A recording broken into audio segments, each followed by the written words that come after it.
السلام عليكم ورحمة الله وبركاته.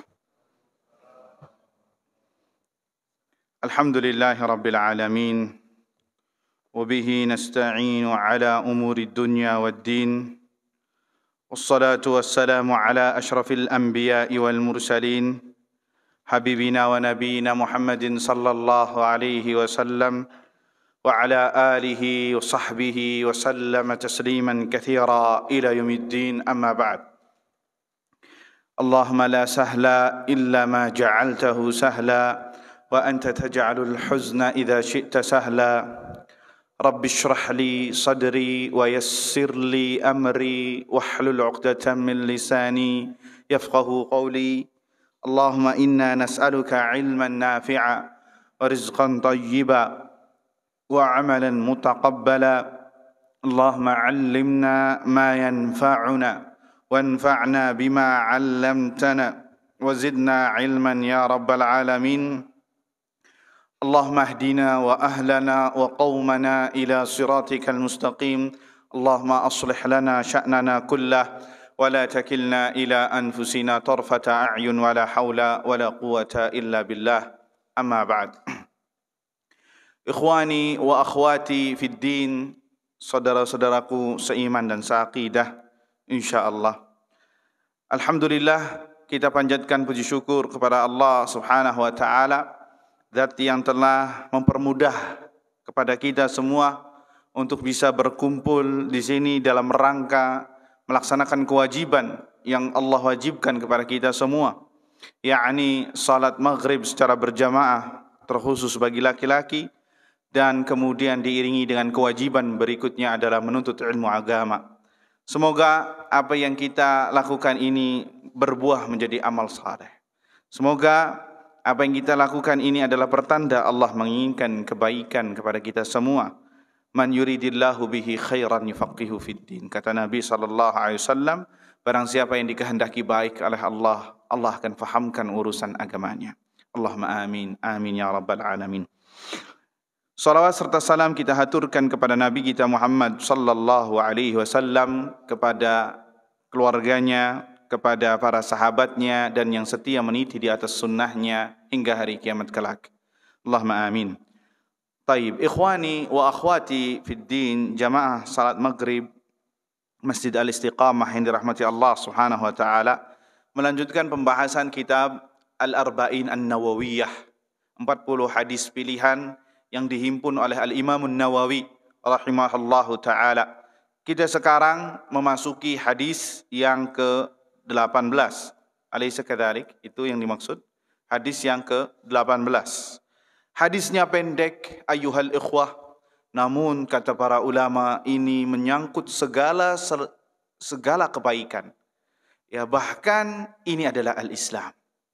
Ini adalah al-Islam. Apabila seorang hamba melaksanakan hadis ini, maka dia telah melaksanakan Islam secara keseluruhan. Dan kita diperintahkan oleh Allah untuk masuk Islam itu secara keseluruhan, secara kafah, bukan setengah-setengah. Nabi Allah Subhanahu wa taala berfirman, ya ayyuhalladzina amanu udkhulu fis silmi kafah. Wahai orang-orang yang beriman, masuklah ke dalam agama Islam itu secara keseluruhan. Ya. Hadis ini ayyuhal ikhwah, siapa yang melaksanakannya, mengamalkannya, seakan-akan dia mengamalkan Islam seluruhnya. Karena isinya global, seluruh kebaikan ada dalam hadis ini. Dan itu hadisnya cuma 3 potongan kalimat atau 3 potongan bait yang disebutkan oleh Nabi SAW. Tapi kita simak hadisnya.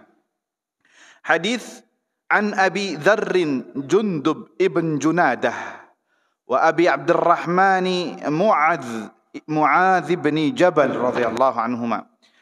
Telah meriwayatkan kepada kita semua Abu Dzar Jundub ibn Junadah dan Abu Abdurrahman Mu'adz ibn Jabal radhiyallahu anhuma. An Rasulillah sallallahu alaihi wasallam. Mereka meriwayatkan langsung dari Rasulullah sallallahu alaihi wasallam. Qal, bersabda, ittaqillaha haitsuma kunta. Bertakwalah kepada Allah Subhanahu wa taala dimanapun engkau berada. Wa atbi'is sayyi'atal hasanata tamhuha. Dan iringilah kejelekan yang pernah engkau lakukan dengan kebaikan. Niscaya kebaikan tersebut akan melenyapkan keburukan tadi. Wa khaliqin nasa bi khuluqin hasan. Dan pergaulilah manusia dengan akhlak yang baik. Pergaulilah manusia dengan akhlak yang baik. Rawahu Tirmidzi, hadis diriwayatkan oleh Imam Tirmidzi. Waqal, dan beliau berkata, hadithun hasan. Hadis ini derajatnya hasan. Wa fi ba'din nusakh, dan di dalam nuskhah yang lain beliau mengatakan hadis ini hasanun sahih. Hasan dan sahih. Khawani fiddin azani Allah wa iyyakum. Tadi telah kita jelaskan hadis ini pendek namun isinya Islam secara keseluruhan. Kenapa? Karena di dalam hadis ini disebutkan ada hablum minallah wa hablum minan nas, dan ada perkara tentang antara dirinya, keselamatan dirinya. Yang pertama, hablum minallah apa? Ittaqillaha haitsu ma kunt. Bertakwalah kepada Allah Azza wa Jalla dimanapun Anda berada. Itu hablum minallah. Perkara antara dia dengan Allah Azza wa Jalla. Muamalah dia dengan Allah Azza wa Jalla bagaimana? Kemudian wa atbi'is sayyi'ata hasanata tamhuha. Iringilah kejelekan dengan kebaikan, niscaya kebaikan tersebut akan menghapusnya. Kata para ulama bahwasannya ini berkaitan tentang keselamatan dirinya sendiri, tentang penghapusan dosa, dan seorang hamba tidak akan selamat kalau dosanya enggak diampuni. Artinya berkaitan tentang dirinya sendiri, keselamatan dirinya sendiri. Kemudian kata Nabi sallallahu alaihi wasallam, wa khaliqin nasa bi khuluqin hasan. Pergaulilah manusia dengan akhlak yang baik. Ini adalah tentang apa? Hablum minan nas. Tentang apa? Tentang hablum minan nas, muamalah seseorang dengan manusia. Apabila seorang hamba memiliki 3 kriteria ini, maka dia akan mengamalkan Islam secara keseluruhan. Ikhwani fiddin wal akhwat, hadirin wal hadirat yang dirahmati Allah Subhanahu wa taala. Hadis yang tadi kita bacakan ini kata para ulama syarat akan pelajaran, faedah yang bisa kita petik dan kita amalkan dalam kehidupan sehari-hari. Di sini di dalam sebuah hadis ini ada perintah kita untuk bertakwa kepada Allah Azza wa Jalla. Nah, kita sering mendengar nih kalimat takwa. Khatib Jumat sering mengulang-ulangnya di dalam muqaddimah khutbahnya. Kenapa? Karena perintah takwa. Karena seorang tidaklah selamat kecuali dengan takwa. Dan takwa adalah modal utama seorang hamba berjumpa kepada Rabbnya. Dengan Rabbnya. Nggak bawa dunia, nggak bawa harta, nggak bawa jabatan, nggak bawa profesi, nggak bawa semuanya. Illa takwa. Apa dalilnya? Allah Azza wa Jalla berfirman dalam surat Al-Baqarah, wa tazawwadu fa inna khairaz zadi at-taqwa. Berbekallah kalian, karena sebaik-baik bekal tatkala Anda berjumpa dengan Rabb adalah at-taqwa. Taib, apa itu takwa? Kita sering dengar dan sering diucapkan dan gampang di lisan, tapi prakteknya sangatlah membutuhkan ijtihad, pengorbanan, melawan diri sendiri, melawan syaitan. Karena susah untuk melaksanakannya kecuali yang Allah mudahkan. Kata para ulama bahwasanya at-taqwa adalah an yaj'ala al-'abdu bainahu wa baina 'adzabillah wiqayah. Seorang hamba membentengi dirinya dari azab Allah Azza wa Jalla. An yaj'ala al-'abdu bainahu wa baina 'adzabillah. Seorang hamba menjadikan antara dirinya dengan azab Allah adalah tameng, dengan perisai, wiqayah. Itulah takwa. Takwa adalah perisai antara dirinya dengan azab Allah Azza wa Jalla. Secara umum, secara asal manusia itu berada dalam kerugian. Sebagaimana di dalam surat Al-Asr, innal insana lafi khusrin. Artinya sesungguhnya manusia keseluruhan di muka bumi ini berada dalam kerugian. Itu hukum asalnya manusia. Hukum asalnya manusia rugi. Apa itu rugi? Kalau kita korek-korek lagi, rugi masuk neraka, rugi tidak mendapatkan ampunan dari Allah Azza wa Jal. Sengsara di dunia, sengsara di akhirat, itu rugi, bangkrut. Ya, itu rugi. Kata Allah, innal insana lafi khusrin. Sesungguhnya manusia itu dalam kerugian. Kemudian Allah sebutkan pengecualian dengan spesifik yang disebutkan ayat berikutnya, illal ladzina amanu, kecuali orang-orang yang beriman, wa amilus shalihat, dan yang mengamalkan amal saleh, ilmunya diamalkan, iman itu dengan ilmu, kemudian diamalkan berupa amal saleh, wa tawasau bil haq, saling menasihati antara satu dengan yang lain kebenaran. Kalau orang gak mau menerima nasihat, maka dia lepas dari kriteria ini, sehingga dia berhak untuk mendapatkan atau disematkan kerugian sesuai dengan 4 poin tadi. Wa tawasau bis sabar. Dan dia saling menasihati akan kesabaran. Kenapa? Orang yang beriman, beramal soleh, dan beramar ma'ruf nahi munkar, suka menasihati orang, pasti dia akan dicibir, akan dicemooh, akan dicap keras katanya. Kenapa? Mengingkari kemungkaran, cerewet, dibilang itu, dibilang ini. Kenapa? Karena dia berhadapan dengan apa? Dengan nafsu syahwat manusia berseberangan. Makanya Allah bungkus di ayat tersebut, wa tawasau bis sabr. Berwasiat, saling berwasiat dengan kesabaran. Dengan bungkus ini maka semuanya akan terjaga. Dan itu pasti sudah sunnatullah. Orang yang konsekuen dengan agama Allah pasti akan dicap yang aneh-aneh. Jangan jauh-jauh lihat Nabi SAW dicap apa? Dulu Nabi SAW dibilang apa? Al-Amin. Yang apa? Terpercaya. Tapi giliran mengumpulkan orang-orang Quraisy di Bukit Sofa, ya disitulah permusuhan mulai. Dibilang apa? Kadzab, pendusta. Dibilang sahir. Dibilang majnun, orang gila. Dibilang apa lagi? Banyak semua. Al-Quran itu produksinya Muhammad. Dan lain sebagainya. Disema Abi orang gila. Dan itu sudah sunnatullah Azza wa Jalla. Begitu juga kita saksikan pada zaman sekarang. Orang yang menyampaikan kebenaran dicap keras.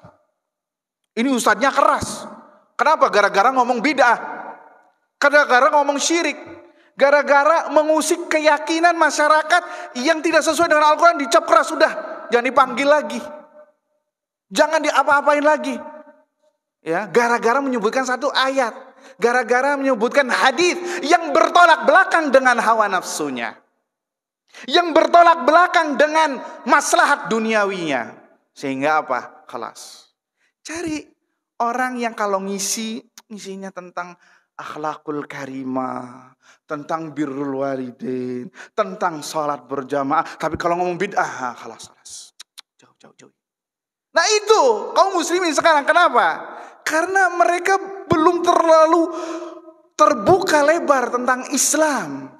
Baru sebagian saja, ketika dibuka semuanya kaget. Padahal Nabi SAW yang mengajarkan itu semua. Takwa itu bukan masalah kita berakhlak baik, berakhlak mulia, semuanya. Lihat Nabi SAW berdakwah tauhid 13 tahun di Mekah. Lihat Nabi berdakwah di Mekah 13 tahun. Sampai nyawa taruhannya. Sampai masuk ke kota Taif. Disangkanya beliau akan mendapatkan bantuan yang luar biasa. Malah lebih buruk perlakuannya daripada orang Mekah. Sampai-sampai seluruh manusia penduduk Taif, bahkan anak kecilnya pun ikut bersaf-saf, bukan untuk menyambut Nabi, tapi untuk membantai Nabi. Bahkan ada yang melumurinya, melemparkannya dengan batu, dengan kotoran. Bayangkan, sampai malaikat penjaga gunung pun geram mendengarnya, melihatnya. Ya Rasulullah, sesungguhnya saya ini melihat apa yang dilihat, yang dilakukan kaummu terhadapmu. Dan ini atas perintah Allah. Dan Rabbmu juga tahu. Sekiranya engkau mau, aku balikkan gunung ini kepada penduduk Taif ini, saya lakukan. Lihat. Tapi apa yang dilakukan Nabi SAW? La ya Jibril. La ya malakul jibal. Enggak. Aku gak mau kayak gitu. Biarkan mereka melakukan ini karena gak tahu. Bahkan arjullah, aku berharap kepada Allah Azza wa Jalla, an yukhrija min aslabihim man yu'minu billah wa la yusyriku bihi syai'a. Dan aku berharap dari anak keturunannya mereka nanti yang beriman kepada Allah dan tidak berbuat syirik. Subhanallah.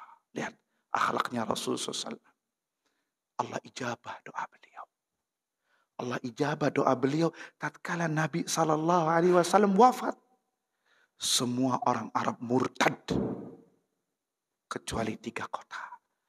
Madinah, Mekah, dan Taif. Allah Akbar. Ini ayuhal ikhwah.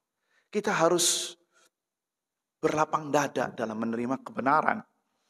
Ya, kita harus memurnikan hati dan jiwa serta pikiran manut untuk tunduk terhadap perintah Allah. Qala Allah, firman Allah dan firman Rasulullah sallallahu alaihi wasallam. Jangan hanya gara-gara tidak sesuai dengan hawa nafsu kita, atau tidak sesuai dengan pola pikir kita, tidak sesuai dengan maslahat kita, kita akhirnya mencap orang tersebut sebagai orang yang tidak baik. Padahal yang disampaikan adalah benar. Yang disampaikan adalah benar. Ya, nasallallahu salamu alaihi. Ya, begitulah manusia ya. Ada yang pro, ada yang kontra. Ya, tidak semua orang itu ya semuanya setuju. Lihat Nabi SAW makhluk terbaik yang ada di muka bumi ini.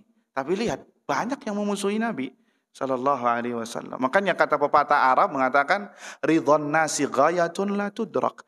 Kalau engkau menginginkan manusia semuanya setuju kepadamu, itu adalah perkara yang mustahil. Engkau menjadi orang baik akan dimusuhi sama orang jahat, orang buruk. Engkau jadi orang buruk akan dimusuhi oleh orang-orang baik. Ya begitulah manusia. Khawani fiddin azani Allah wa iyyakum. Kita lanjutkan bahwasanya takwa adalah seorang hamba menjadikan dirinya dari azab Allah itu tameng. Tamengnya adalah apa? Bi fi'li ta'at wa tarkil ma'asi. yakni dengan menjalankan kewajiban dan menjauhi kemaksiatan. Tatkala Anda melaksanakan kewajiban yang Allah wajibkan, bukan hal yang sunnah ya, tapi yang wajib. Ya, tatkala Anda melaksanakan hal yang wajib dan sekaligus di satu sisi Anda menjauhi hal-hal yang sifatnya maksiat, larangan Allah, maka Anda telah membentengi diri dari azab Allah. Telah membentengi diri dari azab Allah Subhanahu wa taala. Ya, apapun itu maksiat, yakni hal-hal yang haram, dari syirik, dari kebid'ahan, dari maksiat, ya, hal-hal yang diharamkan. Tatkala Anda melakukan hal-hal seperti ini, berarti Anda telah merobek tirai benteng antara Anda dengan azab Allah. Artinya apa? Siap-siap Anda menerima balasan dari Allah Azza wa Jalla berupa hukuman. Karena orang yang berbuat maksiat akan mendapatkan hukuman. Hukumannya banyak, bukan azab saja. Ya, disebutkan oleh Imam Ibnul Qayyim rahimahullah dalam kitabnya Ad-Da' wad Dawa. Dalam Ad-Da' wad Dawa, obat dan penyakit dan obatnya, penawarnya. Orang yang berbuat maksiat itu akan dihukum oleh Allah tentang rizkinya. Sebenarnya dia ini akan mendapatkan rizki hari ini, ya, cuman karena perbuatan dosanya maka terhalang. Atau yang tadinya rizkinya jadi mudah, mudah jadi sulit. Kenapa? Karena masalah maksiat.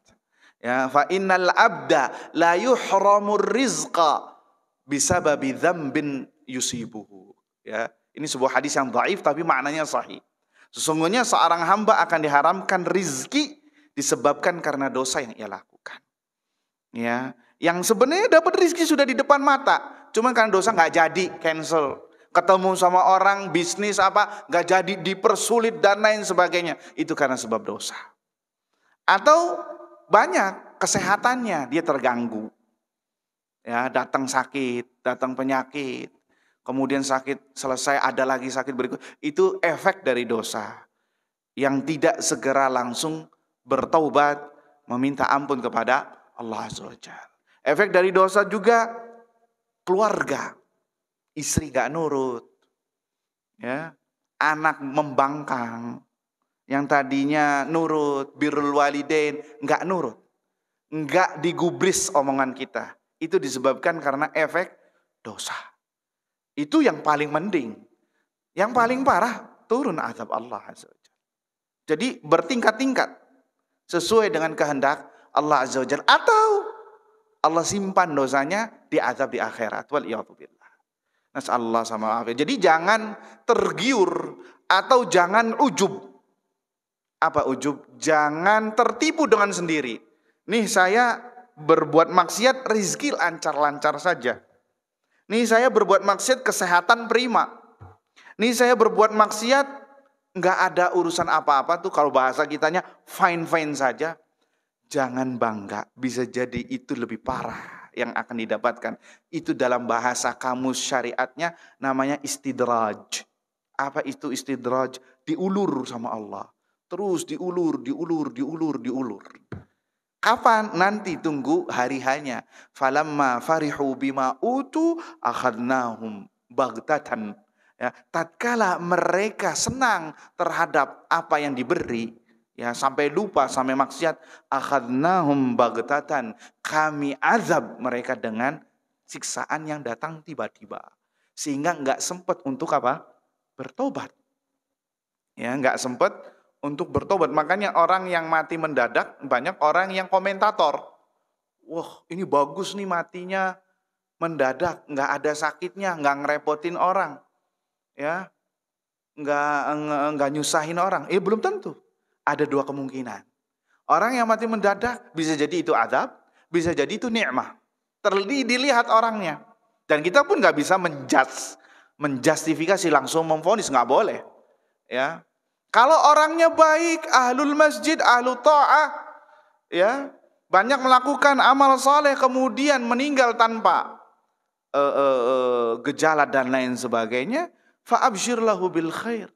Maka mungkin bisa jadi itu adalah pertanda Allah mudahkan ajalnya sehingga nggak merasa sakit. Ya, apalagi kalau meninggalnya di masjid belum lama itu ya, yang ada di sekitar sini mendengarkan kajian, subhanallah. Yang mendengarkan kajian meninggal, ya mudah-mudahan itu husnul khatimah. Tapi ada orang yang isinya maksiat semuanya. Ya, isinya maksiat semua. Artinya amalan maksiatnya lebih banyak ketimbang amal salehnya bisa di itu. Maka bisa jadi itu adalah siksaan baginya. Kenapa?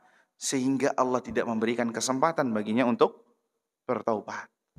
Ya, untuk bertobat sehingga dia meninggal dalam keadaan memikul dosa yang nanti akan disidang di pengadilan Allah Subhanahu wa taala.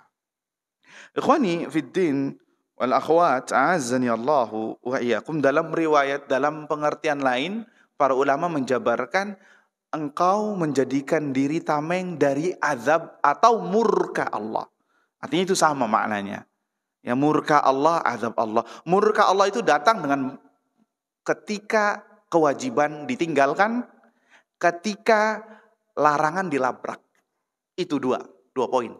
Tatkala kewajiban sudah mulai dilonggarkan, yakni sudah dimulai berani ditinggalkan terang-terangan, atau ketika larangan Allah sudah mulai dilabrak, artinya sudah berani dilanggar, maka siap azab Allah turun dalam satu kampung, ya.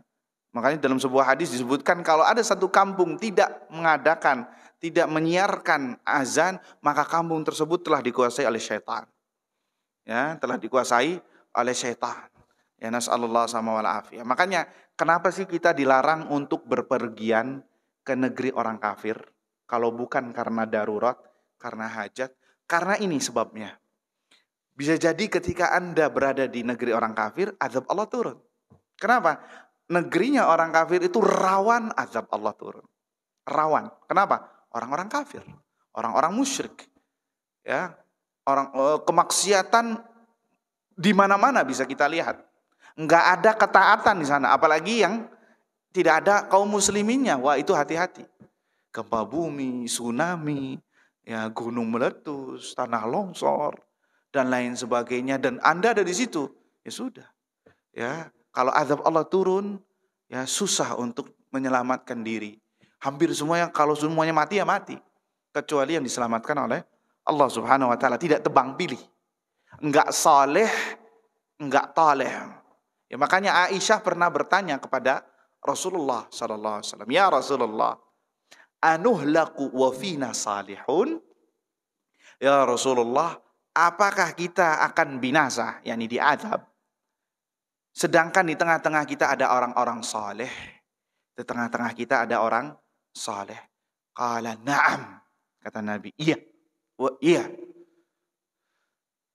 Idza kathura al-khabath, tatkala kemungkaran, kekejian sudah merajalela dan orang-orang saleh diam, enggak melakukan kemungkaran, tidak mencegah kemungkaran, ya, maka disitulah azab Allah turun, wal iyadu billah. Nas'alullah salamah wal afiyah. Jadi ayat ini, ya, atau penjelasan ini menyuruh kita untuk saling menasehati satu sama lain. Jangan marah kalau dinasehati, apalagi nasihatnya baik-baik, empat mata, ya, enggak dengan nada menggurui atau dengan nada seakan-akan menyudutkan dia. Maka sesungguhnya orang yang menasihati Anda adalah orang yang menginginkan Anda kebaikan. Dia melihat Anda sedang melenceng atau keluar dari jalur, atau yang biasanya melakukan ketaatan tidak melakukan ketaatan, atau melakukan hal-hal yang diharamkan, kemudian diingatkan, maka bersyukur kepada orang tersebut. Makanya kata Umar bin Khattab kalau tidak salah, rahimallahu abdan ahda ilayya uyubi. Semoga Allah merahmati seseorang yang menasehati tentang aib-aibku, yang membimbingku untuk memperbaiki diri tentang kekurangan-kekurangan, maka dirahmati. Tapi zaman sekarang enggak. Orang yang menasihati malah yang paling banyak musuhnya, yang dimusuhi. Ya, itu sudah sunnatullah, ya. Karena dia berhadapan dengan apa? Dengan hawa nafsu manusia. Ya, lihat para nabi dimusuhi oleh kaumnya. Ya, lihat para sahabat, lihat para ulama banyak yang dipenjara, ya, ulama yang rabbaniyin dipenjara, ya, disebabkan apa? Karena dia berada di atas al-haq. Ikhwani fid din, azani Allah wa iyyakum. Berbicara takwa ini luas sekali, ya. Luas sekali pembahasan masalah takwa. Disebutkan di sini oleh Syekh Sa'ad Ibn Nasir Asy-Syithri hafizahullah taala, kalau kita mengatakan tentang takwa, itu banyak macamnya. Ada disebutkan di dalam Al-Qur'an, di sini disebutkan ada 3 masalah takwa. Takwa kepada Allah, takwa kepada nar, kepada api, yakni api neraka, takwa kepada hari kiamat. Takwa itu kalau bahasa secara bahasanya artinya takut. Yani takwa dari kalimat takut, yang membentengi diri. Yani takwa takut kepada Allah, takut kepada nerakanya Allah, dan takut kepada hari kiamat, kedahsyatan hari kiamat. Ya, itu diantara 3 jenis takwa yang disebutkan dalam Al-Quran. Takwa kepada Allah, perintah untuk takwa kepada Allah adalah disebutkan di dalam Al-Maidah ayat 96. Allah Azza wa Jalla berfirman, "Wattaqullah alladzi ilaihi tuhsyarun." Bertakwalah kepada Allah yang mana kalian akan dikumpulkan di hadapannya. Ya, bertakwalah kepada Allah yang mana kalian akan dikumpulkan semuanya di hadapannya. Kemudian perintah takwa untuk takut kepada api Allah Azza wa Jalla, neraka Allah Azza wa Jalla, dalam surat Ali Imran ayat 131. Allah Azza wa Jalla berfirman, "Wattaqun nara allati u'iddat lil kafirin." Bertakwalah, takutlah kepada neraka yang telah dipersiapkan untuk orang-orang kafir. Lihat redaksinya, yang telah dipersiapkan, artinya neraka itu sudah ada, ya, dan jannah pun sudah ada, ya, karena pakai kalimat kata lampau, ya, kata lampau. Nah, taib, ikhwani fid din azani Allah wa iyyakum. Kemudian perintah takwa, takut kepada hari kiamat, kedahsyatan hari kiamat. Allah Azza wa Jalla berfirman dalam surat Al-Baqarah ayat 281. "Wattaqu yawman turja'una fihi ila Allah, thumma tuwaffa kullu nafsin ma kasabat wa hum la yudhlamun."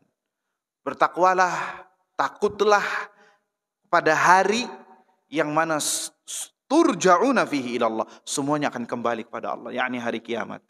Thumma tuwaffa kullu nafsin ma kasabat wa hum la yudlamun. Kemudian orang-orang jiwa ini akan diwafatkan ma kasabat, sesuai apa yang dia usahakan. Wa hum la yudlamun. Dan mereka tidak dizalimi. Lihat ayatnya. Thumma tuwaffa kullu nafsin ma kasabat. Dan seorang akan diwafatkan atas apa-apa yang ia usahakan.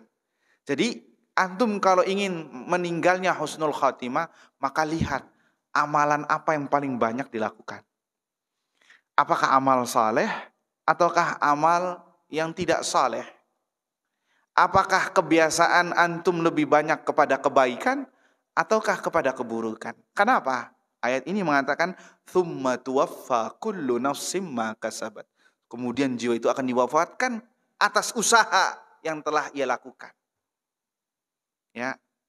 Kata riwayat dalam hadis disebutkan bahwasanya orang meninggal itu enggak jauh dari kebiasaannya. Kebiasaannya buruk, ya matinya enggak jauh-jauh dari keburukan tersebut.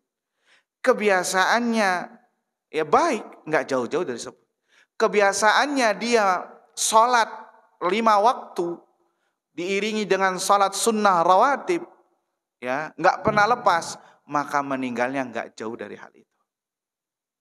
Ya. Meninggal dia kebiasaannya muadzin, azan ya. 30 tahun, 40 tahun, enggak tahu berapa sampai berapa tahun ya, sesuai dengan kehendak Allah. Maka meninggalnya enggak jauh seperti dia sedang azan. Ya. Atau perkara-perkara mubah. Hobinya apa? Main PS. Hobinya main gadget, main game online. Ya, malam jadi siang, siang jadi malam. Maka ajalnya enggak jauh dari dia lagi main game. Ya. Di ajalnya enggak jauh-jauh dari tersebut. Banyak perkataan di antara berbahasa Arab, masari urijal tahta buruqit tama. Sesungguhnya kematian seseorang itu dibayang-bayang ketamakannya. Ketamakannya dalam hal apa yaitu? Ketamakannya dalam harta, yang meninggalnya masalah harta. Masalah warisan, rebutan, bacok-bacokan mati. Ya. Ketamakannya masalah jabatan, maka matinya pun gara-gara itu. Akhirnya ditangkap KPK, ya, akhirnya korupsi, ya, jadi tahanan, pikiran jantungnya kumat, mati. Ya. Meninggalnya dia hobinya nyanyi, ya matinya nyanyi. Pernah anak sebutkan ya, di selain masjid ini, ada orang ketika ditalqin, ya fulan, qul la ilaha illallah, katakanlah la ilaha illallah. Maka apa jawaban pemuda tersebut? Pemuda, ini bukan orang tua ya, pemuda. Apa jawaban orang tersebut? Dengan dia melagukan, ya, menadakan baitnya tersebut. Saya nggak melagukannya ya. Apa jawabannya? Ada apa denganmu? Kemudian diulangi lagi. La ilaha illallah, la ilaha illallah. Ada apa denganmu? Diulangi terus sampai matinya, sampai ruhnya keluar. La ilaha illallah, a'udzubillah min dzalik. Jadi seorang itu mati sesuai dengan keadaannya. Yang paling banyak itu apa? Ya, ini cambuk bagi kita semua. Artinya kita jangan tebang pilih amal soleh. Jangan nanti deh nunggu Ramadan sedekah. Nanti deh sholat nunggu pas Ramadan, sering ke masjid. Lah kalau matinya sebelum Ramadan, kita kan nggak tahu. Makanya kata Allah, wa'bud rabbaka hatta ya'tiyakal yaqin. Sembahlah Allah, beribadah kepada Allah sampai datang al-yaqin, yakni al-maut. Kalau sudah mati, sudah selepas ibadah. Yang ada adalah pertanggungjawaban dan pembalasan. Ya, jadi itu ayyuhal ikhwah, dan itu semua terangkum dalam masalah takwa. Ya. Thumma tuwaffa kullu nafsim ma kasabat wa hum la yudlamun. Kemudian seorang akan diwafatkan, ya, atas perbuatan yang ia lakukan, wa hum la yudlamun, dan mereka tidak dizalimi. Artinya tatkala Allah menentukan si fulan su'ul khatimah, si fulan husnul khatimah, si fulan di surga, si fulan di neraka, itu Allah tidak berbuat zalim. Lah, itu disebabkan karena perbuatan mereka sendiri. Ya, Allah telah memberikan akal, telah memberikan hati, telah memberikan pikiran, bisa membedakan mana baik dan mana yang benar kepada seorang tersebut. Telah disampaikan kepadanya dalil Al-Quran dan Sunnah. Ada pengajian di depan rumahnya, dia nggak hadir, malah lebih santai di rumah, ngopi, ngeteh, ya, nonton TV dan lain sebagainya. Ya maka disebabkan dengan omongannya dia nanti, dengan perbuatannya dia lagi. Jadi tidak ada nanti di hadapan Allah, ya Rabbi, kenapa engkau azab aku, azab hamba? Ya Rabbi, kenapa si fulan masuk surga, ana masuk neraka? Enggak ada omongan tersebut. Enggak ada yang berani. Kenapa? La yus'alu amma yaf'al wa hum yus'alun. Allah tidak ditanya terhadap perbuatannya. Akan tetapi kita semua yang akan ditanya oleh Allah Azza wa Jalla. Ya, kita semua yang akan ditanya oleh Allah Azza wa Jalla. Ya Rabbi, ya fulan, kenapa ente berbuat maksiat? Bertransaksi riba, ya, berbuat syirik, menyembelih kambing kemudian dilarungkan ke laut atau diberikan ke gunung. Kenapa? Ya Rabbi, ini adat istiadat. Ya Rabbi, ya saya ikut-ikutan. Ya Rabbi, saya nggak tahu hukumnya. Maka itu enggak dijadikan oleh Allah sebagai uzur. Kenapa? Karena Allah sudah menurunkan Al-Quran. Allah sudah menurunkan, mengutus Nabi SAW. Bahkan pengajian sudah dibahas di depan rumahnya. Masalah akidah, masalah fikih, masalah adab, masalah muamalah, masalah agama Islam. Tapi dianya yang tenggelam dengan dunia. Sehingga uzur tersebut tidak diterima oleh Allah SWT. Jadi kita semua ini akan diminta pertanggungjawaban oleh Allah SWT. Termasuk masalah agama ini. Taib ikhwani fiddin azani Allah iyakum. Berbicara masalah takwa itu panjang dan lebar. Akan tetapi kita sebutkan beberapa poin, diantaranya adalah tentang buah dari hasil takwa. Buah dari hasil takwa yang disebutkan oleh Allah di dalam Al-Quran, surat Talaq ayat 2 dan ayat 3, dan surat Talaq ayat 5. Allah Azza wa Jalla berfirman, وَمَنْ يَتَّقِ اللَّهِ يَجْعَلْ لَهُ مَخْرَجًا. Subhanallah. Barang siapa yang bertakwa kepada Allah Azza wa Jalla, maka Allah akan berikan solusi di setiap perkaranya. وَيَرْزُقْهُ مِنْ حَيْثُ لَا يَحْتَسِبْ. Dan akan diberikan rizki dari jalan yang tidak disangka-sangka. Subhanallah. Akan diberikan rizki dari jalan yang tidak disangka-sangka. Takwa sebab utama seorang mendapatkan rizki.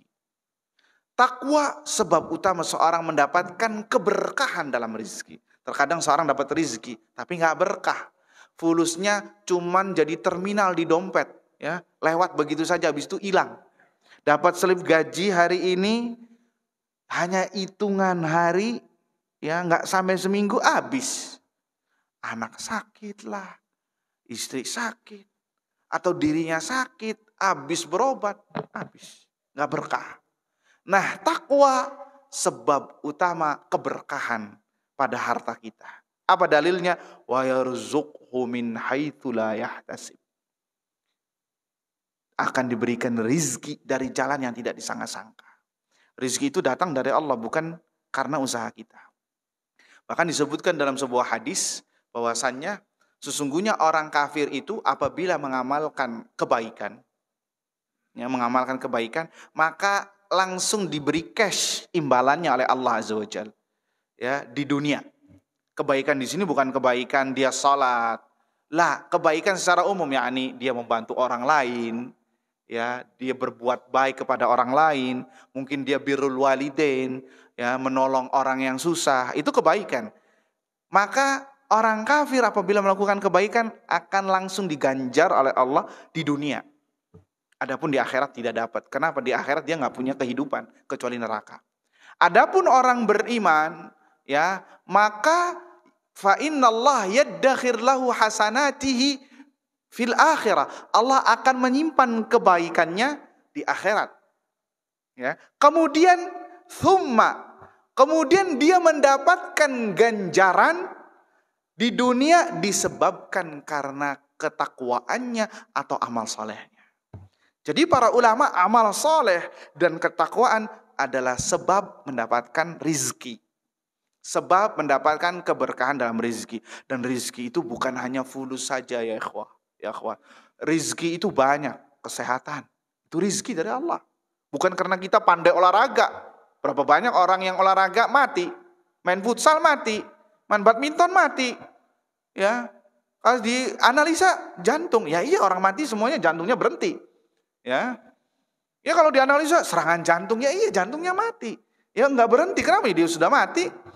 Ya, artinya dia nggak punya track record, dia punya penyakit. Tapi Giril main futsal mati, iya nggak? Berarti bukan karena olahraga. Iya, itu hanyalah kita ikhtiar. Tapi yang memberikan kesehatan adalah Allah Azza wa Jalla. Yang memberikan kesehatan adalah Allah Azza wa Jalla. Dan itu rizki. Harta rizki ini yang sempit nih. Yang dipahami oleh orang, rizki adalah masalah fulus. Banyak keamanan, itu rizki minallah. Kenyamanan, rizki minallah. Hati bersih, hati lapang, hati nggak sempit. Ya, dibuka oleh Allah, mendapatkan hidayah, rizki minallah. Bahkan afdalu rizki yang paling afdal, yang paling mahal adalah hidayah minallah. Percuma kita punya fulus, punya mobil, punya rumah mewah, tapi hatinya neraka jahanam. Lihat tuh orang barat, ya, kemana-mana hobinya turis, ya, melancong sana sini. Kenapa? Karena dia ingin mendapatkan kedamaian yang ada di dalam hatinya, yang mana hatinya sekarang neraka jahanam. Apa buktinya? Buktinya banyak. Kalau dapat muskilah, permasalahan sedikit, langsung ujung-ujungnya apa? Bunuh diri. Iya apa tidak? Ujung-ujungnya apa? Bunuh diri. Diputus sama pacarnya. Lihat, maksiat, sudah maksiat, ya, bunuh diri lagi. Ya Allah, subhanallah. Sengsara di dunia, sengsara lagi 2 kali lipat di akhirat. Naudzubillah min dzalik. Dan fenomena ini ya ayyuhal ikhwah sudah mulai banyak.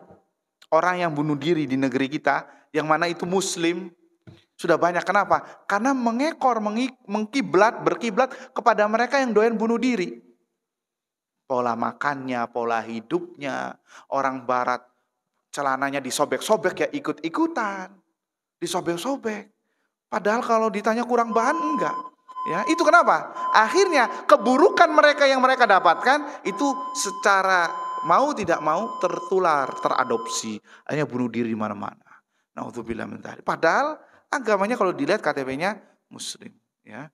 Nasallallahu salama wal afiyah. Tapi kita break sebentar untuk adzan Isya.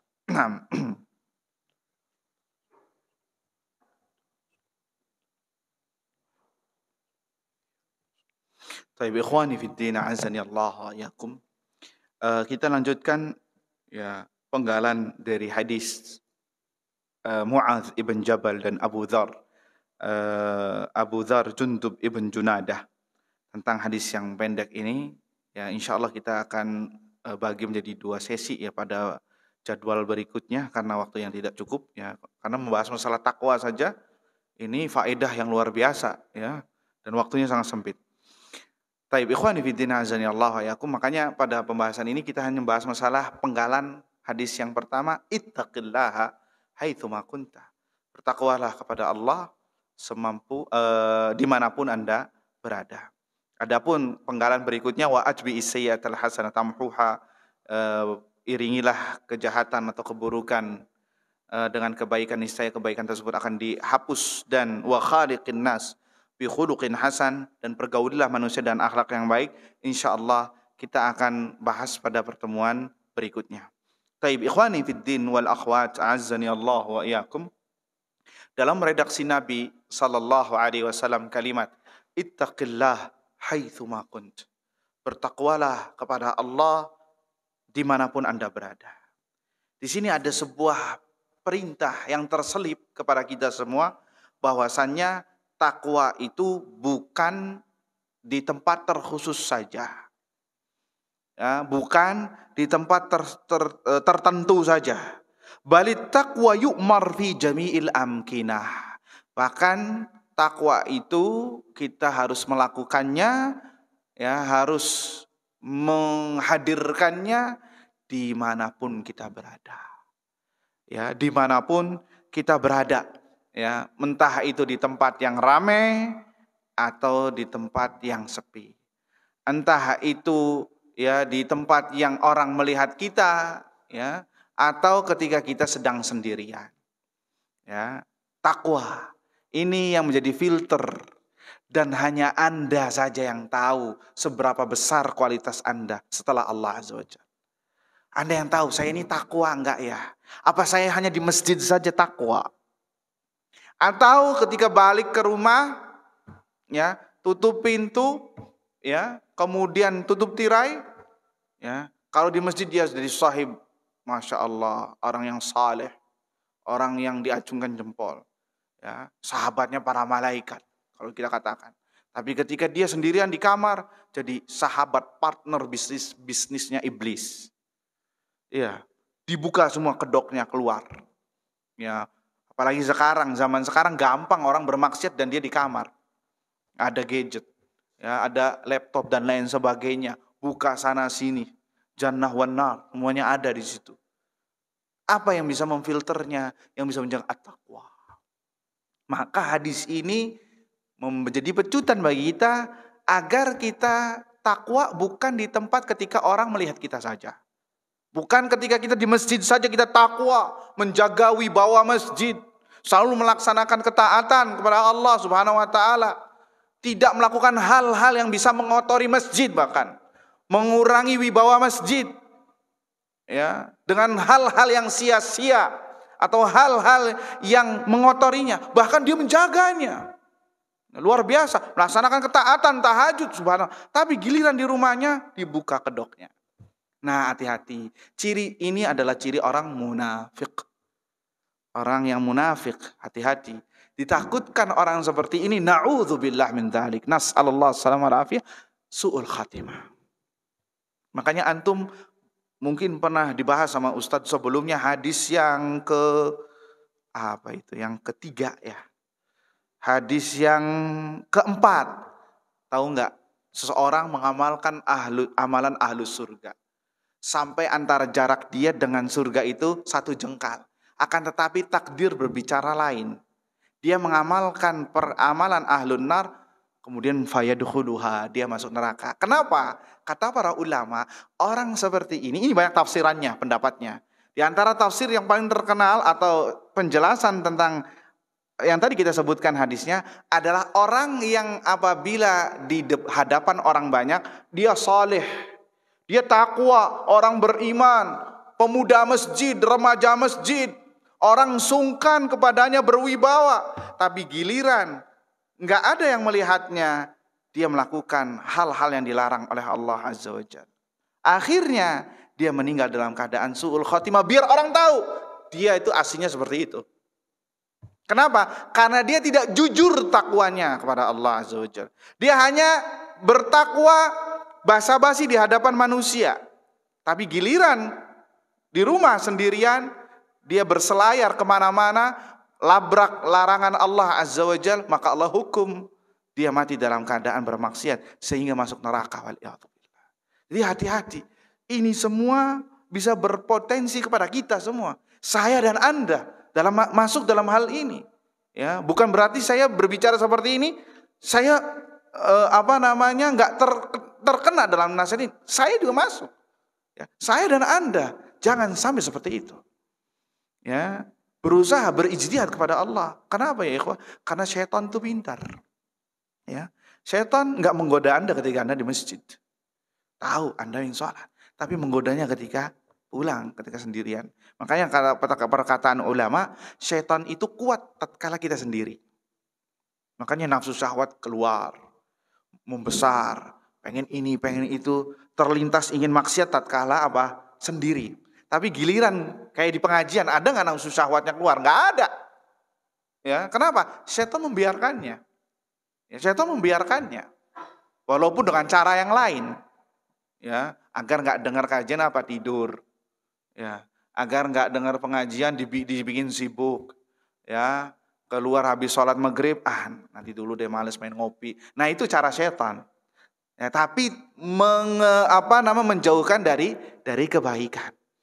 Ya, tapi yang parah menjerumuskan orang kepada keburukan dan dia tahu. Bahaya ya ikhwah. Orang yang tidak tahu melaksanakan kemaksiatan sama orang yang tahu dengan melaksanakan kemaksiatan, dosanya sama nggak? Dosanya sama nggak? Beda. Sama-sama berdosa, tapi ini bisa double dosanya. Yang tahu kemudian melaksanakan kemaksiatan, tahu hukumnya, tahu dalilnya, sudah pernah dibahas, sudah pernah dikaji, kemudian masih dilaksanakan kemaksiatan tersebut, maka dosanya 2 kali lipat. Kenapa? Dosa melaksanakan kemaksiatannya, kemudian dosa gara-gara tidak mengamalkan ilmunya. Ya, na'udzubillahi min dzalik. Nas'alullah salamata wal afiyah. Jadi, ayuhal ikhwah, hadis ini adalah pecutan bagi kita agar bertakwa kepada Allah dimanapun kita berada. Ya, entah itu di tempat yang ramai atau di tempat yang sepi. Di tempat yang hanya Anda dengan Allah saja, maka bertakwalah kepada Allah. Fisirri wal alan. Bertakwa di tempat yang sepi atau di tempat yang ramai. Fayattaqi fil alan wa yuaddi ma yuaddihi minat ta'at. Ya, dia bertakwa kepada Allah ketika ramai, dia melaksanakan apa yang dilaksanakan dari ketaatan sebagai ibadah kepada Allah. Begitu juga di rumah, sehingga kita jangan sampai bertakwa hanya basa-basi saja. Untuk apa? Untuk dicap baik. Nah, hati-hati. Kalau sudah sampai ada si fulan gak enak, ayo kita kayak gini. Nah, berarti dia melaksanakannya bukan karena Allah, riya berarti. Dan riya itu bagian dari syirik kecil. Ya Allah mungkin tidak akan mengampuninya kecuali dengan taubat nasuha. Nas'alullah salamah wal afiyah. Jadi itu ayuhal ikhwah, satu pembahasan tentang takwa, ya. Sebenarnya kalau kita rinci lagi lebih panjang ya dan lebih lebar, karena takwa banyak disebutkan dalam Al-Qur'an atau dari sunnah Nabi sallallahu alaihi wasallam. Adapun penggalan hadis berikutnya, maka insyaallah biiznillah taala kita akan bahas pada jadwal berikutnya. Hadza, inilah yang bisa disampaikan, mudah-mudahan bermanfaat. Apabila ada salah kata, maka itu murni dari saya. Dan saya beristighfar kepada Allah, bertobat kepada Allah dari itu semua. Dan apabila itu adalah kebenaran, maka murni datang dari Allah subhanahu wa ta'ala. Kita tutup dengan doa kafaratul majlis. Subhanakallahumma wa bihamdika asyhadu an la ilaha illa anta astaghfiruka wa atubu ilaih. Thumma assalamualaikum warahmatullahi wabarakatuh.